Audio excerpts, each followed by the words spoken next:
आज हम अपनी हिंदी रीडर बुक का लेसन नंबर 5 जो कि एक कविता है और उसका शीर्षक है यह दत्तुरित मुस्कान। यह कविता पढ़ेंगे। इस कविता के कवि है नागार्जुन, जिन्हें आधुनिक कबीर के नाम से जाना जाता है। तो उनके द्वारा यह जो कविता है, यह दत्तुरित मुस्कान, एक लघु कविता है और भाव से परिपूर्ण, जिसे हम आज पढ़ेंगे। यह दत्तुरित मुस्कान इस कविता का विषय है। पहले हम लेसन का इंट्रोडक्शन जान लें। यह दत्तुरित मुस्कान कविता में छोटे बच्चे की मनोहारी मुस्कान देखकर कवि के मन में जो भाव उमड़ते हैं, उन्हें कविता में अनेक बिंबों के माध्यम से प्रकट किया गया है।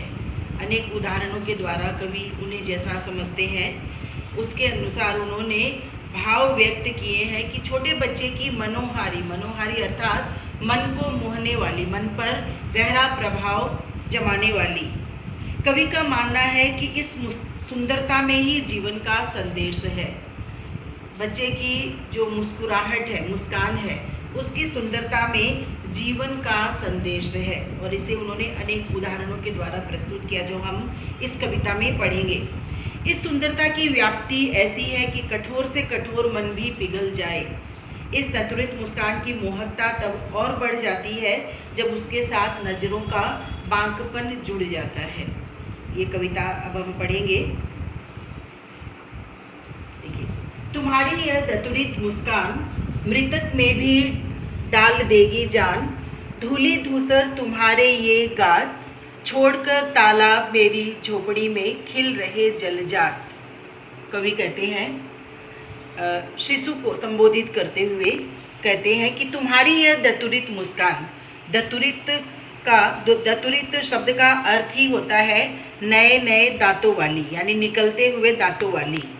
जब शिशु प्राय 7 महीने 8 महीने का हो जाता है तो उसके नए नए दांत निकलने शुरू होते हैं और उस समय जब वह मुस्कुराता है तो उसकी मुस्कुराहट का प्रभाव किस प्रकार मनुष्य के ऊपर पड़ता है, इसका वर्णन करते हुए कवि कहते हैं कि तुम्हारी यह दत्तुरित मुस्कान नए नए दांतों के निकलने वाली दांतों के साथ जो तुम्हारी मुस्कुराहट है, वह इतनी प्रभावशाली है कि मृतक में भी डाल देगी जान।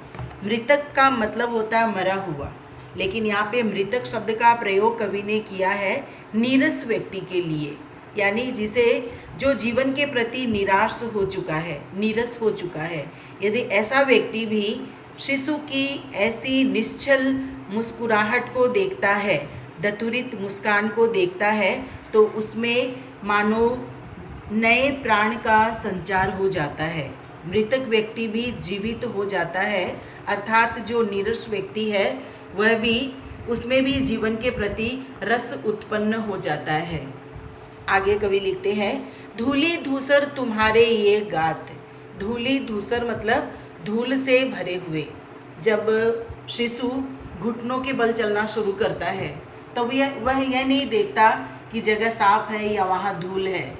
वह उसके लिए सब जगह एक जैसी है। छल कपट से रहित शिशु जब धूल से धूसर हो जाता है, धूल से भरा हुआ रहता है, उस समय भी तुम्हारे ये गात मतलब शरीर, तुम्हारे धूल से भरे हुए शरीर को देखकर ऐसा प्रतीत होता है मानो छोड़कर तालाब मेरी झोपड़ी में खिल रहे जलजात।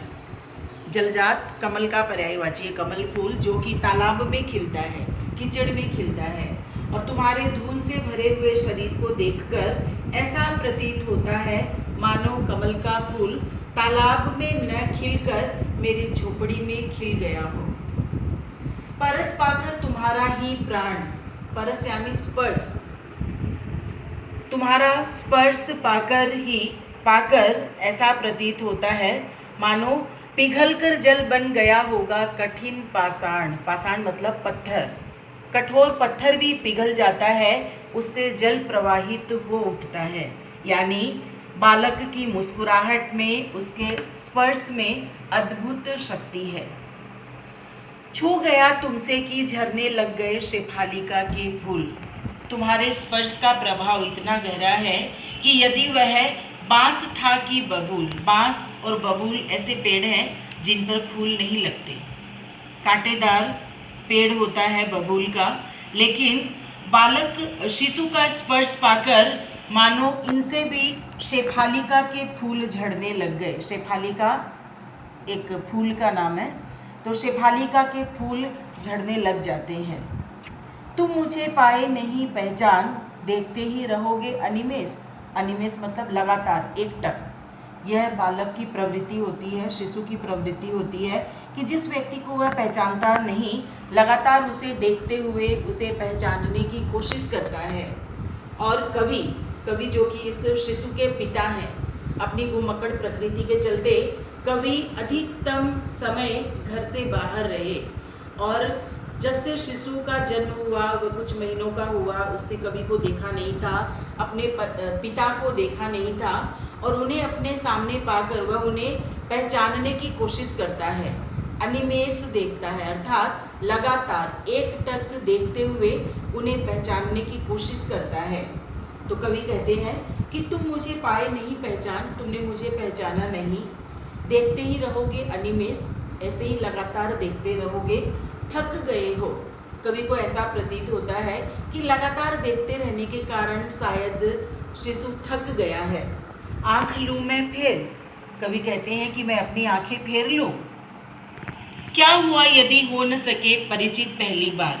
आज हम पहली बार मिले हैं, तुमने मुझे पहचाना नहीं। क्या हुआ यदि पहली बार तुम मुझे पहचान नहीं पाए। यदि तुम्हारी माँ न माध्यम बनी होती आज, तुम्हारी माँ ही वह माध्यम है जिसके कारण आज मैं तुम्हें देख रहा हूँ, मेरा तुमसे परिचय हो रहा है। यदि तुम्हारी माँ माध्यम न बनी होती तो मैं न सकता देख, मैं न जा पाता जान। अगर तुम्हारी माँ माध्यम न होती तो मैं तुम्हें देख नहीं सकता था, जान नहीं पाता था। तुम्हारी यह दत्तुरित मुस्कान, तुम्हारी यह मनमोहक दत्तुरित मुस्कान मुझे देखने को नहीं मिलती। इस प्रकार कवि कहते हैं कि शिशु की दत्तुरित मुस्कान में अद्भुत शक्ति है। आगे कवि कहते हैं कि धन्य तुम माँ भी तुम्हारी धन्य। कवि शिशु को धन्य कहते हैं।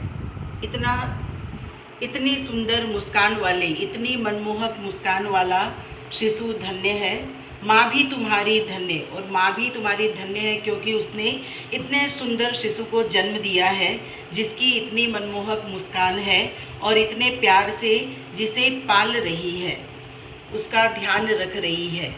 चिर प्रवासी मैं इतर मैं अन्य। चिर मतलब लंबे समय, प्रवासी मतलब बाहर रहा, घर से दूर रहा।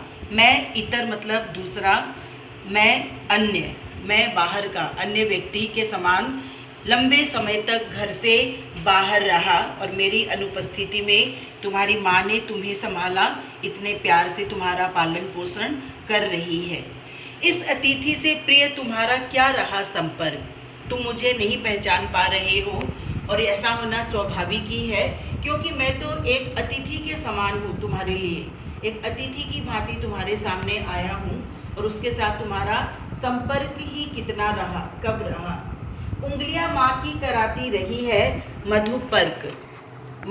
उंगलियां माँ की कराती रही है मधुपर्क। मधुपर्क का सामान्य अर्थ होता है पंचामृत। पंचामृत का व्यवहार अतिथि के स्वागत में किया जाता है, भगवान को समर्पित किया जाता है, जिसको बनाया जाता है दही, घी, शहद, जल और दूध के योग से। और यहाँ पर मधुपर्क शब्द का प्रयोग, ये जो शब्द है मधुपर्क, मधुपर्क शब्द का प्रयोग बच्चे को जीवन देने वाले आत्मीयता की मिठास से युक्त माँ के प्रेम के लिए किया गया है। यानी कि माँ ने जिस प्यार से बच्चे को संभाला है, माँ की उंगलियाँ बच्चे को स्नेह का पान कराती रही है, आत्मीयता की मिठास से युक्त स्नेह की वर्षा करती रही है उसके ऊपर। देखते तुम इधर कनखी मार। और जैसा कि बच्चे का यह स्वाभाविक गुण होता है, किसी अजनबी व्यक्ति को लगातार देखता है और होती जबकि आंखें चार, और जब वह देखता है सामने वाला व्यक्ति भी उसे देख रहा है, आंखें चार होना यानी नजरें मिल जाना। और शिशु जब देखता है कवि को अपनी ओर देखते हुए तो तब तुम्हारी दतुरित मुस्कान मुझे लगती बड़ी ही छविमान। तब तुम्हारी ये जो तुम जो हंस देते हो, तुम्हारी चोरी पकड़ी जाती है, मैंने तुम्हें देख लिया छुप छुप कर देखते हुए, और जब तुम्हारे चेहरे पर मुस्कान आ जाती है वह तो और भी सुंदर लगती है, और भी छविमान लगती है।